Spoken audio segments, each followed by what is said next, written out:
Hi అండి, అందరూ ఎలా ఉన్నారు? సో ఇది నా ఫస్ట్ వ్లాగ్ కాబట్టి let me introduce my self. నా పేరు వీణా. నేను ఈ వ్లాగింగ్ ఫస్ట్ థాట్ వచ్చినప్పుడు అనుకుంటున్నాను, నేను ఇది ఒక చాలా సెల్ఫిష్ రీజన్ వల్లనే నేను స్టార్ట్ చేస్తున్నాను. ఏంటి ఆ సెల్ఫిష్ రీజన్ అంటే I want to lose some weight and get fit. ఈ ఈ జర్నీలో నన్ను నేను మోటివేట్ చేసుకోవడానికి, ఒక జర్నల్ లాగా ఉండడానికి నేను ఇది స్టార్ట్ చేస్తున్నాను. అలాగే మీ అందరితో కనెక్ట్ అవుతూ మీ అందరి నుంచి మోటివేషన్ అండ్ ఇన్స్పిరేషన్ తీసుకుందామని స్టార్ట్ చేస్తున్నాను. సో కొంచెం బ్యాక్ స్టోరీ, నేను అసలు ఎందుకని ఫిట్ అవ్వాలి అనుకుంటున్నాను. I am a mother, I'm a wife, and I have a small daughter. She's around 7 years old now. I'm just 33 years old. ఇప్పుడు సో ఏమైంది, కొన్ని days back okay term insurance తీసుకుందాము అని అనిపించింది. Because I'm a working woman. What if something happens to me, నా రేపొద్దున నా family సెక్యూర్డ్గా ఉండాలి అంటే టర్మ్ ఇన్సూరెన్స్ తీసుకుంటే బాగుంటుంది అని అనిపించింది నాకు. సో అలా అని టర్మ్ ఇన్సూరెన్స్కి అప్లై చేశాను. సో టర్మ్ ఇన్సూరెన్స్లో వాళ్ళు బేసిక్ హెల్త్ చెకప్స్ అని చేస్తారు కదా. సో బేసిక్ హెల్త్ చెకప్స్ చేసి they have told me that I have high BP at the age of 33. So నేను ఐ వాజ్ డివస్టేటెడ్ లిటరలీ. ఒక 2-3 డేస్ నేను ఏడుస్తూనే ఉన్నాను. ఏంటిది why at such a young age BP వచ్చిన వాళ్ళు ఎవ్రీడే ట్యాబ్లెట్స్ వేసుకుంటూనే ఉండాలి. అండ్ దీనికంటే ముందు అంటే when I did not know నాకు బీపీ ఉంది అని చాలా క్విక్గా ట్రిగర్స్ అయ్యేవండి. ఐ యూస్ టు హ్యావ్ ఎంత హెడేక్స్ అంటే ఆల్మోస్ట్ వీక్లో 2-3 డేస్ నాకు హెడేక్స్ చాలా కామన్గా ఉండేది. నేను ఊరికే ఒక డార్క్ ట్యాబ్లెట్ తీసుకోవడం ఓకే తగ్గేది. కానీ హెడేక్సే కాకుండా చాలా కోపం ట్రిగర్ అయ్యేదండి. ఆ కోపం తెలియకుండానే నా డాటర్ మీద, నా హస్బెండ్ మీద, లైక్ ఇంట్లో ఎవరుంటే వాళ్ళు పేరెంట్స్ మీద. సో ఇదంతా కూడా అది నాకు ఆ రోజు అది అంతకుముందు బీపీ అని తెలియలేదు అసలు. సో బీపీ ఓకే అది తెలిసింది. నేను ఇంక ఇప్పుడు ఏం చేశాను అంటే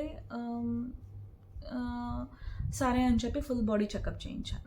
సో అందులో there are lot of things that are not looking good. అందులో ఒకటి నా HB1AC ప్రొఫైల్ అనమాట. సో ఇది ఏమైంది, నేను it was showing that I'm pre diabetic.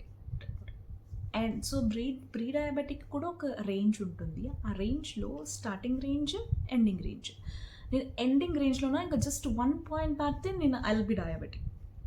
So ఇలా చూసిన తర్వాత ఐ వాజ్, నిజంగా చెప్తున్నాను, చాలా భయం వేసింది. ఏంటి ఇలా అయితే రేపు పొద్దున నా బేబీని ఎవరు చూసుకుంటారు అంటే I have to be part of her life too కదా. సో ఇట్లాంటి అంటే హ్యాపీగా ఉండాలి లైఫ్, అంటే హెల్తీగా ఉండాలి. నేను హాస్పిటల్కి వెళ్తూ ప్రతిరోజు ఏదో ఒకటి సిక్గా ఉంటూ నాకు అలాగా ఒక ఇమాజిన్ చేసుకుంటే I felt very very bad. So ఇందుకని నేను ఫిట్ అవ్వాలి అని అనుకుంటున్నాను. This is my first reason. Second thing ఏంటి అంటే I have been overweight since my childhood.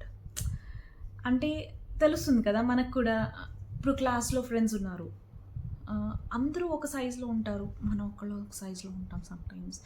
And it's very uncomfortable. ఒక్కొక్కసారి మనకు చాలా లో కాన్ఫిడెన్స్ అనిపిస్తూ ఉంటుంది వాళ్ళతో పాటు బయటికి వెళ్ళాలన్నా, వాళ్ళతో పాటు కూర్చోవాలి అన్నా. అంటే నేను ఎలా ఉండదానంటే నన్ను నేనే ఐఎమ్ అ ఫ్యాట్ గర్ల్ అని ఒక పేరు పెట్టేసుకొని ఇలా ఉండేది నా చైల్డ్హుడ్ అంతా కూడా. Like from the very young age మంచి మంచి డ్రెస్సులు వేసుకోవాలి అంటే మనకి దొరకవు. తర్వాత అసలు ఒక లాస్ట్ 6-7 ఇయర్స్ నుంచి ఏంటి అంటే I have hit my highest weight. And దీనివల్ల నేను అసలు ఫొటోస్ తీసుకోవాలి అన్నా కొంచెం బ్యాక్ స్టెప్ వేసేదాన్నండి. లైక్ ఫ్యామిలీ అందరూ కలిసి ఫోటోస్ అసలు అంటే ఇంట్రెస్ట్ ఉండేది కాదు. ఎందుకంటే నన్ను అందులో చూసుకుంటుంటే నాకే నచ్చేదాన్ని కాదు. సో ఇలాంటి కొన్ని రీజన్స్ నాకు, అంటే రీజన్స్ అని నేను అని చెప్పను, but this has been running in my mind since a couple of years. So అది అండి, this is my story. And విషయం చెప్పడం మర్చిపోయాను ఏంటి అంటే, నేను వర్క్ ఫ్రమ్ హోమ్ చేస్తానండి. So I don't go to office. So దానివల్ల ఏమవుతుంది, ఇంకొక ప్రాబ్లం ఏమైంది అంటే, I don't have that kind of physical activity when compared to employees who are going to office. ఇది ఇంకొక ప్రాబ్లం. సో ఒక లాస్ట్ సిన్స్ కోవిడ్ స్టార్ట్ అయింది అప్పటి నుంచి ఇప్పటిదాకా నాకు వర్క్ ఫ్రమ్ హోమే. అంటే నేను జాబ్స్ స్విచ్ అవుతున్నా, పాపని చూసుకోవాలి అండ్ ఫ్యూ అదర్ థింగ్స్, ఇట్లాంటివన్నీ మైండ్లో పెట్టుకొని వర్క్ ఫ్రమ్ హోమ్ కావాలి, ఇలాంటి జాబ్సే వెతుక్కున్నాను కూడా నేను. అంటే మనకు తెలియదు కదా దీనివల్ల ఇంకే ఎటువంటి ఇంపాక్ట్స్ ఉండబోతున్నాయని. అప్పుడు అదే ఇంపార్టెంట్ అనిపించింది, వర్క్ ఫ్రమ్ హోమ్ చేసుకొని పాపకి అవైలబుల్గా ఉండాలి, ఇదే నా ఫస్ట్ ప్రియారిటీ అని నాకు అనిపించింది. నేను అందుకని అప్పట్లో అది చూస్ చేసుకున్నాను ఫ్రమ్ హోమ్. సో ఈ వర్క్ ఫ్రమ్ హోమ్ వల్ల కూడా ఏమైంది, నేను ఏదైతే అంటే ఇంట్లోనే కూర్చొని ఉండడం, ఫిజికల్ యాక్టివిటీ లేకపోవడం, ఆన్ టాప్ ఆఫ్ ఇట్ నాకు కొంచెం వర్క్ అవర్స్ లేట్గా స్టార్ట్ అవుతాయి. అంటే నాకు 2 to 11 షిఫ్ట్ ఉండేది. కానీ సమ్టైమ్స్ ఏమవుతుంది అంటే, యూఎస్ ప్రాజెక్ట్స్ ఉంటాయి కదా మనకి, వాళ్ళతో ఎక్కువసేపు కనెక్ట్ అవుతూ ఉండాలి. సో దీనివల్ల 11 దాటి 1 in the night కూడా అవే ఛాన్సెస్ ఉన్నాయి. I'll say that not everyday, but at least వీక్లో 2 to 3 times అవి. సో దీనివల్ల ఏమవుతుంది అంటే, నేను 9కి డిన్నర్ చేసేసిన, నేను నైట్ 12-1 అయ్యేసరికి మళ్ళీ ఆకలేసేది నాకు. So what I use to eat again. So ఇట్లాగా నాకు తెలియకుండానే I have gained a lot of weight. I have never realise that this is not a way to do అని నేను కంట్రోల్ కూడా చేసుకోవాలని అనుకోలేదు. ఎందుకు అంటే, వర్క్ స్ట్రెస్లో ఉన్నప్పుడు that use to be my comfort zone. Food అమ్మయ్యా, I want to eat this అంటే, అట్లీస్ట్ అంటే నేను there are lot of things in life which I couldn't do. At least ఇది నా చేతి కిందనే ఉంది, నా చేతిలో ఉంది, I can do it, I want it, అలా అనిపించేది. నేను అందుకని ఇంకా ఆబ్వియస్లీ లైక్ మెనీ అదర్స్ తినేసేదాన్ని. ఓకే, సో ఇదండి నా బ్యాక్ స్టోరీ.